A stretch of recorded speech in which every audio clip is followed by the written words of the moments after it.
Welcome to the AMCA's e-learning module on energy efficient HVAC systems. The energy used in HVAC systems represents approximately 42% of a building's total energy consumption.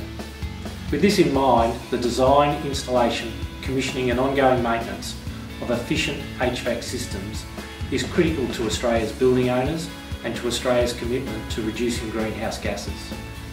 The aim of this e-learning module is to assist the entire supply chain involved with our industry to make better informed decisions relating to the energy efficiency of the systems and equipment that we design, install, commission and maintain.